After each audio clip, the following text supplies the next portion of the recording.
Pada kesempatan hari ini kita akan membahas tentang materi bab 2 yaitu tentang struktur atom. Nah, di dalam struktur atom itu ada menjelaskan tentang perkembangan teori atom, kemudian menjelaskan tentang struktur dari atom itu yaitu terkait tentang notasi atom ya, itu ada kaitannya tentang jumlah proton, jumlah neutron dan jumlah elektronnya. Oke, yang pertama tentang perkembangan teori atom. Jadi ada 5 perkembangan teori atom. Yang pertama yaitu teori atom Dalton. Nah, jadi seorang ilmuwan yang bernama John Dalton itu meneliti suatu materi itu pasti tersusun dari zat yang terkecil. Nah, dia sebut dengan atom, gitu ya. Atau atom menurutnya Dalton itu adalah suatu partikel terkecil dari suatu materi yang diibaratkan sebagai bola pejal yang padat atau yang mempat lah, istilahnya seperti bola bekel. Ya, jadi menurut dari Dalton itu atom belum memiliki partikel-partikel yang lainnya seperti proton, neutron, dan elektron. Jadi hanya ya seperti bola pejal seperti itu ya. Nah, kemudian kelebihannya apa? Kelebihan dari teori atom Dalton itu dia sebagai pelopor bagi ilmuwan yang lain. Jadi untuk tertarik meneliti tentang atom ini. Ya. Jadi kalau misalkan si Dalton itu tidak mengemukakan teorinya, mungkin ilmuwan yang lain tidak tertarik untuk meneliti tentang atom ini. Gitu ya. Itu salah satu kelebihannya di luar dari banyak kelebihan yang lain. Ini yang paling menonjol ya. Kemudian kelemahannya, dia tidak dapat menjelaskan tentang partikel-partikel penyusun dari atom. Jadi seperti yang kita ketahui, atom itu tersusun dari proton, ada neutron, dan ada elektronnya di sana. Jadi si Dalton ini belum bisa menemukan itu. Nah, itu menjadi salah satu kelemahannya. Ya, kemudian dari kelebihan atom Dalton itu sehingga muncullah seorang ilmuwan yang bernama Thomson, Joseph Thomson ya. Namanya dia meneliti kembali tentang atom dengan percobaannya nama tabung sinar katoda. Jadi penampakannya seperti ini. Ini ada katoda dan ada anodanya. Ketika dihubungkan dengan arus listrik, dari katoda itu memancarkan sinar yang menembus anoda. Kemudian di sini bisa ditangkap oleh layar, ya.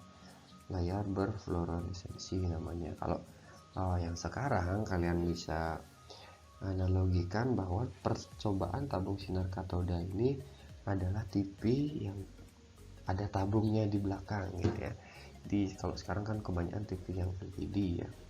Jadi tabung sinar katoda itu seperti itu ya. Nah, bagaimana lebih jelasnya dari percobaan itu? Oke. Nah, ini kita ambil video dari Discovery of Electron ya. Nah, itu yang sebelum tadi ini. Jadi screennya ini atau layarnya ini akan menangkap partikel dari yang terpancar dari katoda. Nah, ketika didekatkan oleh muatan listrik yang positif, dia mendekati listrik positif dan menjauhi listrik negatif, atau mendekati kutub positif dan menjauhi kutub negatif ya. Jadi itulah percobaan yang dilakukan oleh Thomson. Jadi hal itu menyatakan bahwa berarti di dalam atom itu akan atau terdapat partikel lagi. Jadi tidak seperti yang dikatakan oleh Dalton ya. Sehingga Thomson berpendapat pertama, terdapat partikel penyusun suatu atom gitu ya, berdasarkan percobaan ini. Kemudian yang kedua, partikel tersebut bermuatan negatif kesimpulannya. Kenapa ya? Karena dia bergerak mendekati kutub positif. Ya, seperti yang kita ketahui, sifat dari partikel bermuatan itu yaitu yang positif dengan positif ya pasti dia tolak menolak, kemudian yang positif negatif pasti dia tarik menarik. Ketika didekatkan oleh kutub atau listrik yang positif, ternyata partikel yang dipancarkan dari katoda itu dia mendekati ya, sehingga diambil kesimpulan bahwa partikel tersebut bermuatan negatif atau yang disebut selanjutnya adalah dengan elektron. Oke, seperti nah, sehingga pengertian atom itu berkembang lagi, tidak hanya menyatakan partikel yang terkecil seperti bola pejal, tidak. Jadi Thomson itu menyatakan bahwa atom adalah partikel positif, jadi seluruhnya positif dengan elektron yang tersebar merata. Jadi teori ini sempat terkenal dengan sebutan teori atom roti kismis. Jadi rotinya itu diibaratkan sebagai partikel yang positif, kemudian kismisnya adalah elektron yang tersebar di dalamnya, ya seperti itu. Oke, kemudian kelebihannya apa? Ya sudah jelas ya, kelebihannya dia menemukan salah satu partikel atom, yaitu elektron gitu.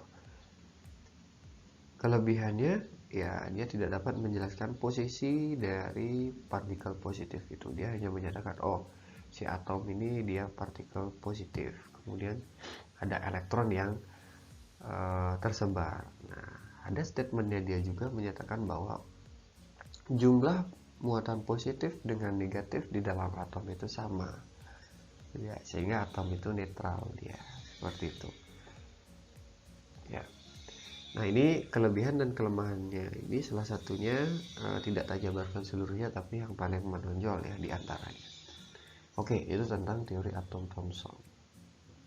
Kemudian ada percobaan selanjutnya yang dikenal dengan hamburan sinar alfa, karena yang terhambur atau yang terpancarkan adalah sinar alfa sekarang ya.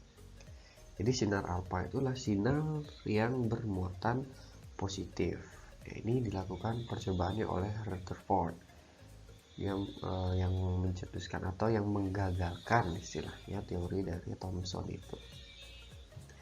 Jadi ada ini alpha particle emitter adalah, jadi ini sumber dari sinar alfanya. Nah, kemudian dia menembakkannya ke dalam lempengan emas yang sangat tipis seperti itu. Kemudian dia sama juga menggunakan screen di sini, tapi screennya melingkari dari emas itu. Nah, ketika dipancarkan dan mengenai emas itu, ya apa yang terjadi? Nah, ini kan dia positif ya, partikelnya positif. Ketika seperti yang dikatakan oleh Thomson bahwa atom itu dia adalah partikel positif yang ada elektronnya di dalamnya, berarti ketika dikenai oleh partikel alfa yang positif ini, maka seharusnya semua sinar itu akan dipantulkan, karena positif ketemu dengan positif harusnya dipantulkan. Tetapi apa yang terjadi? Banyak ternyata yang diteruskan, ada yang dibelokkan, dan hanya sedikit yang dikembalikan atau dipantulkan. Itu berdasarkan percobaan ini. Nah, sehingga si Rutherford itu berasumsi bahwa di dalam atom itu tidak seluruhnya bermuatan positif. Ya, tetapi di mana muatan positifnya, dia terpusat di tengah-tengah atom yang kita sebut dengan istilah inti atom. Jadi seperti ini ilustrasinya si Rutherford itu. Ketika sinar alfa terpancar mengenai inti atom, ini inti atomnya terpusat di tengah-tengah, ya, tersenggol sedikit maka dia akan dibelokkan. Kalau tidak mengenainya berarti diteruskan, kemudian tepat mengenainya akan dipantulkan, seperti itu. Nah, ya jadi seperti itu. Kemudian ada kesimpulan yang ketiga bahwa sebagian besar atom ini adalah ruangan kosong. Itu dia yang dinyatakan oleh Rutherford itu ya, untuk menganalisis dari sinar ini. Nah, banyak yang diteruskan, berarti dia berpendapat bahwa di dalam atom itu banyak ruang kosong. Kemudian ada yang dipantulkan atau dibelokkan, berarti ada muatan positif di sana yang terpusat di dalam inti atom. Oke, itu penjelasan dari Rutherford dari percobaannya untuk membantah teori dari Thomson tadi. Nah, penampakannya seperti ini, ada nukleusnya sekarang. Oke, kalau tadi masih semuanya positif, jadi si Rutherford menyatakan bahwa atom adalah partikel yang tersusun atas inti atom yang bermuatan positif dan elektron yang mengelilinginya, ya. Jadi kelebihannya di sini ya sudah jelas, ada inti atomnya yang bermuatan positif. Kemudian kelemahannya apa? Dia tidak dapat menjelaskan mengapa elektron tidak jatuh ke inti atom. Ya, jadi itu banyak yang bertanya. Atau ilmuwan yang lain yang bertanya, oh kenapa sih elektron itu tidak jatuh ke inti atom? Mengapa ilmuwan itu bertanya? Ya karena seperti yang kita ketahui, elektron itu bermuatan negatif dan inti atom bermuatan positif. Mau tidak mau dia secara hukumnya pasti dia tarik menarik ya, tetapi tidak terjadi elektron itu jatuh ke dalam inti atom seperti itu. Itu yang tidak dapat dijelaskan oleh teori atom Rutherford. Kemudian muncullah teori atom dari Niels Bohr ya. Jadi teori ini fokus dia menjelaskan tentang dari peredaran elektron itu. Kenapa menjawab pertanyaan dari kelemahan atom Rutherford tadi, kenapa sih elektron itu tidak jatuh ke inti atom ya. Nah, jadi Niels Bohr itu berpendapat bahwa atom adalah partikel yang tersusun atas inti atom bermuatan positif dan elektron yang mengelilinginya pada lintasan tertentu. Ya, jadi ternyata si elektron itu mengelilingi inti pada lintasan tertentunya. Ya, jadi kelebihannya ya dia dapat menjelaskan bagaimana elektron beredar mengelilingi inti atom. Jadi penjelasannya bagaimana? Nah, si elektron ini bergerak mengelilingi inti atom dengan cara melepaskan energi dan menangkap energi. Jadi dia sambil mengelilingi inti atom sambil dia melepas dan menangkap energi.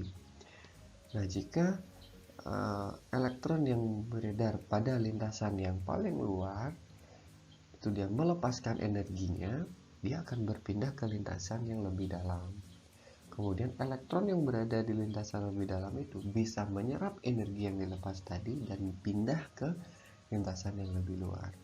Jadi intinya ketika elektron itu melepaskan energi, maka dia akan pindah ke lintasan yang lebih dalam. Kemudian ketika dia menyerap energi, maka dia akan berpindah ke lintasan yang lebih luar. Atau lintasan itu bisa kita sebut kulit atau orbitnya gitu ya. Jadi berdasarkan percobaan dari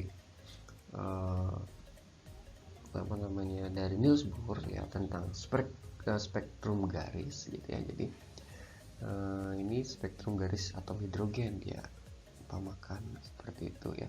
Jadi didapatkan seperti itu bahwa energi yang dipancarkan itu berbeda-beda ya, karena setiap kulit itu memiliki panjang gelombang tertentu ya. Makanya ada warna merah, ada warna kuning yang bisa dilihat itu ya, karena dia panjang gelombangnya yang berbeda. Ya mungkin itu dipelajari banyak di fisika ya, di panjang gelombang yang berbeda. Dan ada warna-warna yang sinar tidak tampak gitu istilahnya. Jadi panjang gelombang itu dia tidak bisa ditangkap oleh mata kita. Nah itu untuk penjelasan itu sudah ada di buku, bisa kalian coba perhatikan di bukunya juga ya, untuk spektrum garis hidrogen atom hidrogen gitu ya. Oke, kemudian kelemahannya apa? Kelemahannya adalah dia tidak dapat menjelaskan atom berelektron banyak. Jadi hanya bisa menjelaskan atom yang berelektron sedikit saja atau yang tunggal saja seperti itu. Muncullah bahwa di sini teori atom modern atau istilahnya teori mekanika kuantum. Sama di sini problemnya menjelaskan tentang bagaimana elektron itu beredar.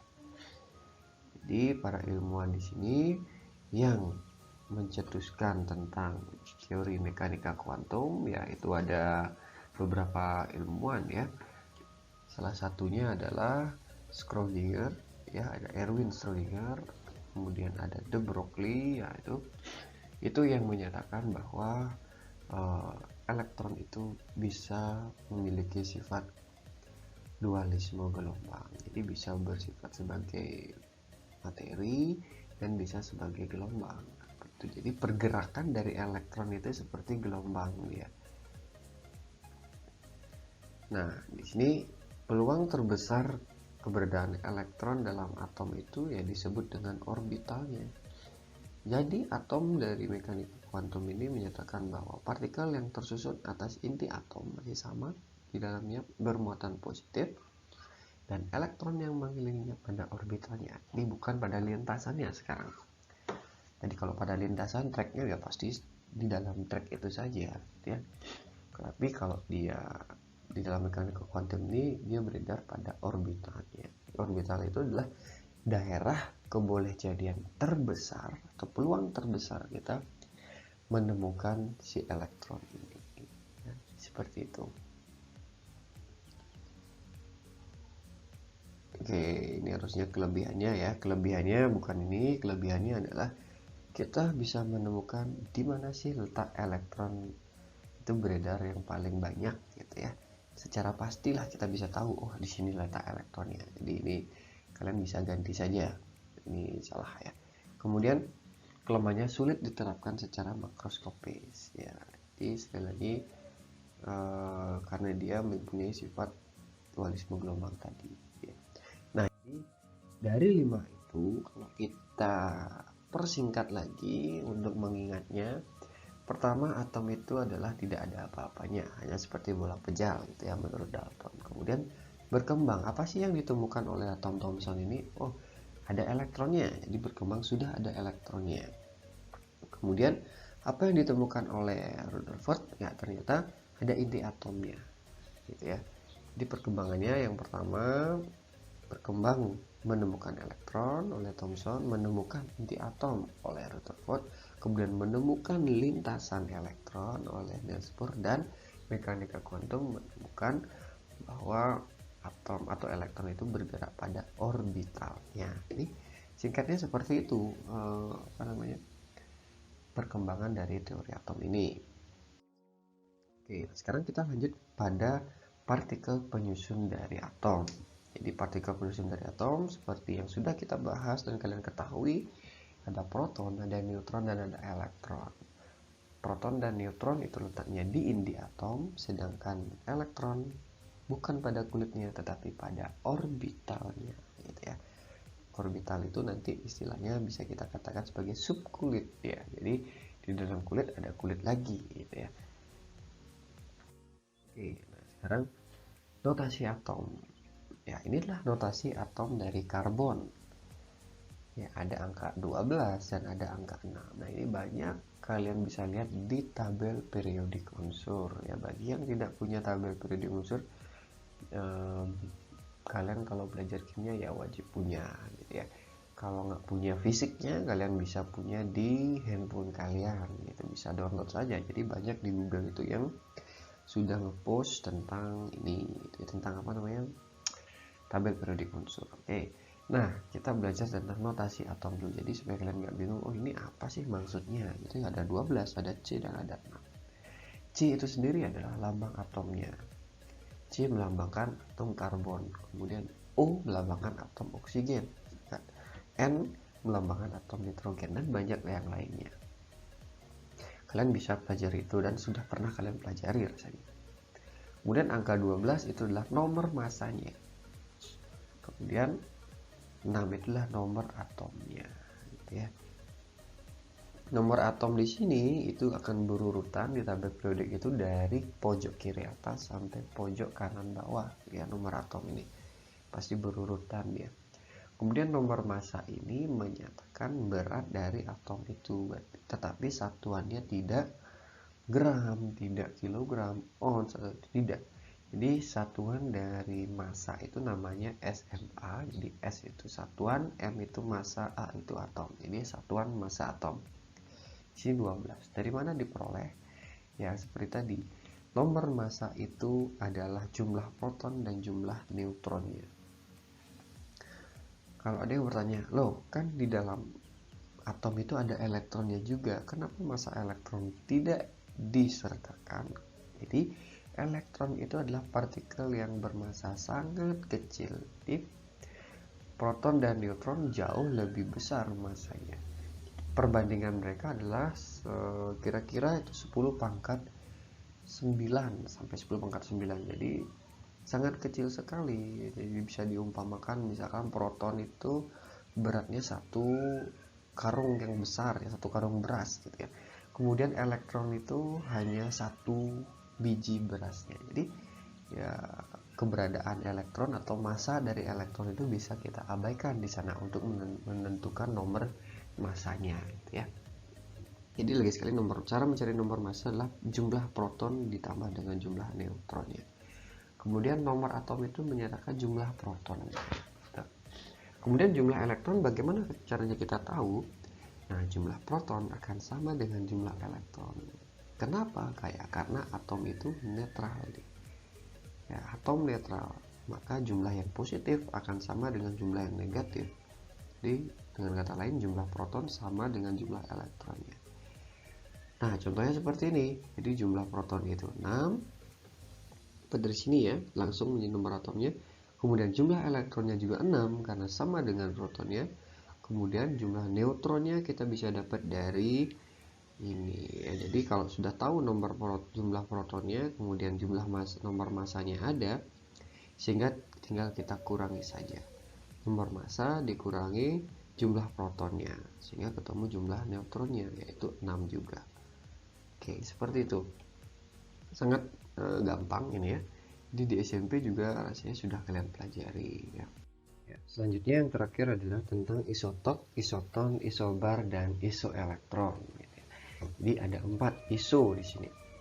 Nah, isotop adalah ini, kalau kalian lihat atomnya semuanya sama-sama oksigen atau sama-sama karbon, sama-sama nitrogen. Kemudian yang sama lagi adalah jumlah protonnya sama.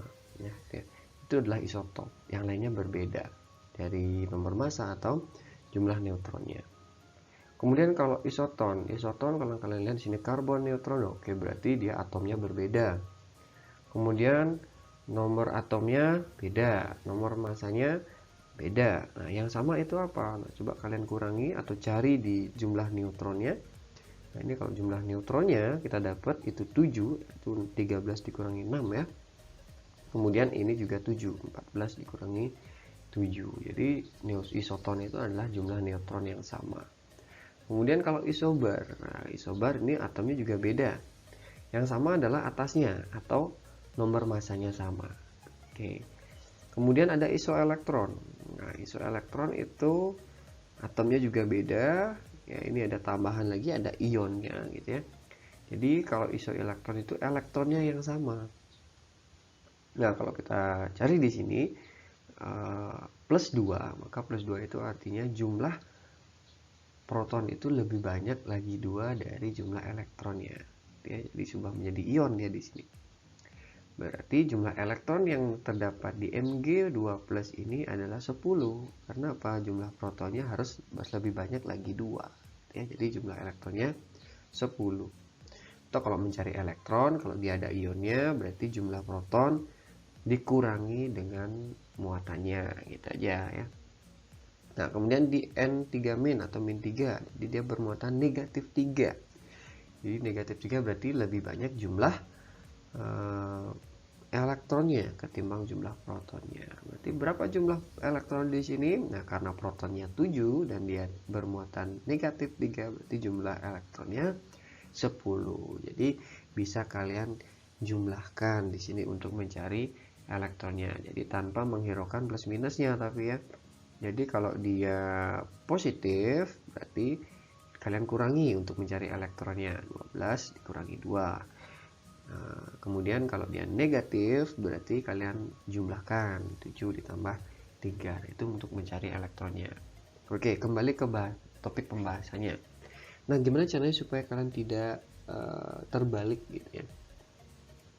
Isotop, jadi kita ambil huruf akhirnya P, yaitu berarti proton yang sama ya. Kemudian isoton, kita ambil huruf terakhirnya N, berarti neutron yang sama. Kemudian ada isobar. Nah, isobar ini AR itu kalau istilah kimia itu adalah nomor massa. Jadi isobar nomor massa yang sama. Kemudian isoelektron berarti jumlah elektronnya sama. Jadi sangat sederhana sekali. Seperti itu pengenalan kita. Untuk bahasan hari ini kita hanya membahas tentang ini.